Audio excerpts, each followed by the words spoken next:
Ali, vous êtes le coordinateur général du mouvement Mouatana, mais vous êtes aussi le président du parti Gilles Jadid, qui lui est agréé par le régime algérien. Et puis, the last, but Sofiane Chilali. Oui, merci.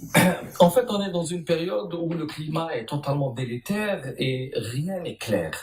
Le président Bouteflika, qui en tant que personne est totalement absent du champ politique, n'intervient plus, ne parle plus.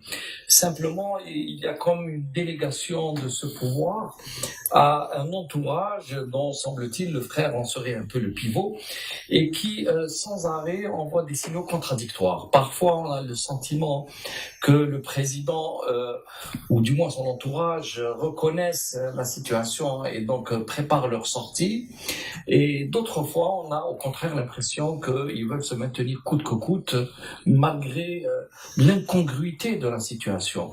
Comment peut-on imposer à un pays comme l'Algérie, plus de 42, semble-t-il, on aurait dépassé en janvier 2019 les 43 millions d'habitants, très majoritairement jeunes, pleins de dynamisme, mais aussi avec d'immenses problèmes et difficultés, tant économiques que sociales.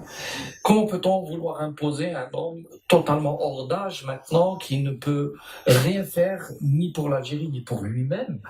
Et malgré cela, on le pousse dans une situation pratiquement d'humiliation pour lui et pour le pays. Voilà un petit peu où c'est qu'on en est, c'est-à-dire à quelques encablures d'une élection présidentielle capitale pour l'avenir de l'Algérie. On ne sait pas encore qui seront les candidats et puis surtout quelle est l'issue que prépare le régime par avance à ce scrutin. Oui, il faut préciser à la suite de ce qu'a avancé M. Zalani, il est vrai qu'une fois le Conseil constitutionnel aura déclaré la liste finale des candidatures, à ce moment-là, il sera impossible de se retirer. Mais là, nous sommes en position de pré-candidature en fait, ce qui a amené un certain nombre de candidats potentiels à s'annoncer, mais ils devront déposer au plus tard le 3 mars à minuit leur dossier de candidature. D'ici là, ils sont tout à fait libres de se retirer. Par contre, une fois qu'ils auront déposé leur dossier auprès du Conseil constitutionnel, là, la trappe se refermera et ils ne pourront plus en sortir. Pourquoi ce jeu-là? Tout simplement parce que jusqu'à présent, le candidat président, puisque systématiquement il est élu à l'avance, a besoin de crédibiliser un scrutin. D'où cette appellation un petit peu animalière sur les lièvres qui concourent en fait mais dans une fausse compétition juste pour apporter le change, faire le sparring partner du candidat choisi par le système et que en Algérie on appelle lièvre parce que j'imagine que vos téléspectateurs ne sont pas toujours au fait de ces concepts un petit peu anachroniques à l'algérienne, puisque ailleurs élection, on s'entend sur les règles du jeu et chacun court sa chance, ce qui n'est absolument pas le cas en Algérie, puisque le système est complètement fondé sur la préparation des résultats anté-scrutin. Qui peut me rappeler la date exacte, le dernier délai pour le dépôt de la candidature? Le 3 mars à minuit. Oui. Si on suppose que jusqu'au 3 mars à 23h55, Bouteflika ne se prononce toujours pas. Et que, de 55 à 56, il dépose son... Non, on le saura parce que tout simplement, dans le dossier de candidature, il y a un certain nombre de documents parmi lesquels des signatures, soit d'élus, soit de citoyens. Et en général, le pouvoir veut toujours démontrer que le candidat a par avance un tel soutien populaire qu'il ramènera l'équivalent de 4 ou 5 millions de signatures. Or, cette opération, même avec l'aide de tout le système étatique, puisque ce sont des signatures qui sont arrachées comme ça à partir des fichiers, qui n'ont aucune réalité sérieuse, mais il leur faut mécaniquement 3-4 jours.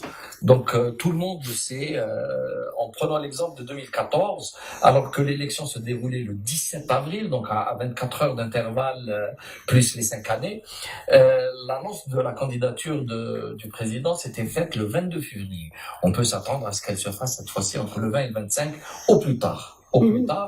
pour permettre un peu la mise en place d'un décor. La mise en scène.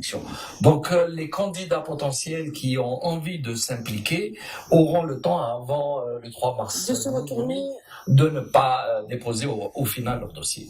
Une courte... C'est une évidence, la société évolue. Aujourd'hui, énormément d'Algériens sont propriétaires de smartphones. Ils savent très bien manipuler ce type de technologie. Et donc, ça pourrait être d'un secours évident. Mais si vous permettez, juste par rapport à la protestation contre la loi unique qu'a dénoncé M. Zalani, je ne pense pas qu'elle soit essentielle dans le dispositif.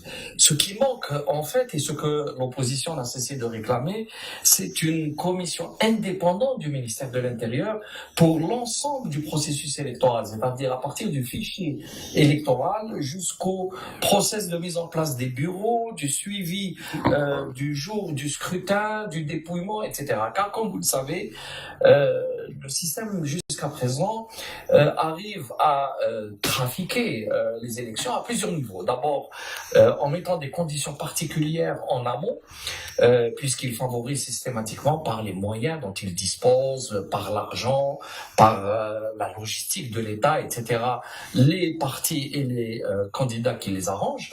Mais en plus, le jour du scrutin, personne ne sait exactement ce qu'il y a dans le fichier électoral. On n'arrive pas à maîtriser le processus lui-même puisque les observateurs restent en sous-nombre dans les bureaux et que très souvent, et on a vécu ça, y compris en direct et sous la caméra, le fait de changer les urnes ou alors de signer à la place de tous ceux qui se sont abstenus. Donc, dans toutes ces fraudes-là, une telle application serait probablement d'un bon apport. Je poserai la question tout à l'heure à M. Rahmani que j'ai coupé pour nous dire si elle a déjà été essayée dans d'autres pays. Oui. Mais puisque c'est vous qui avez la parole à l'instant, j'aimerais votre réaction par rapport à l'interview de M. Guédiri. J'imagine que vous l'avez écouté aujourd'hui à 7h du matin chez nos collègues de Radio M. Alors, M. Guédiri est apparu très très récemment dans le paysage politique. Comme chacun le sait, il était en poste en tant que général, il s'occupait des ressources humaines au ministère de la Défense. Et donc, par ce fait-là, il était soumis à l'obligation de réserve et les Algériens ne le connaissent pas. Il n'est pas rentré dans le champ politique, ni médiatique d'ailleurs. Puis, à partir de 2017, il me semble, il a commencé à écrire une fois que sa retraite a été établi, il a commencé à écrire quelques idées dans le journal et se faire connaître par au moins une classe politique et la classe médiatique. Sur le fond des idées, il apparaît très clairement qu'il défend non seulement une rupture sérieuse avec le système jusqu'à présent, il prône une deuxième république, donc une refondation des institutions. Il prône également non seulement une véritable démocratie, mais aussi une société moderne. Donc tout cela convient absolument, mais d'un autre côté, M. Guédiri gagnerait à se faire connaître un peu plus par et le monde politique et surtout la population. Je ne veux pas juger trop à l'avance, donc laissons faire les choses. Il semble avoir suffisamment d'appui, il est clair. Peut-être même représente-t-il ce courant à l'intérieur de l'État qui refuse cette déchéance de l'État algérien, parce que il est vrai que l'État algérien très tôt s'est formé autour de cette colonne vertébrale qu'a été l'ALN, qui s'est transformée par la suite en ANP, et donc chaque pays, chaque État a son histoire. L'État algérien est jeune et il s'est formé historiquement autour de l'armée, sans compter que pendant très longtemps, nous avions vécu dans un système totalement centralisé et très verrouillé. Mais je rajoute, si vous permettez, juste cette idée. C'est un militaire et beaucoup sont un peu effrayés. Je rappellerai juste une chose, c'est que l'Algérie a connu par exemple au moins deux militaires, Chedli Benjdid, qui était colonel, le plus haut gradé, le plus ancien dans le plus haut gradé à ce moment-là, qui avait succédé à Boumedienne. Chedli a fait le multipartisme. Et Après Chadli, il y a eu Zarouel, bien sûr, entre-temps, il y a eu d'autres chefs de l'État. Et Zarouel, qui était général, eh ben, il a fait la limitation des mandats. Et à la fin, Et il a gagné énormément de sympathie bien entendu. parmi la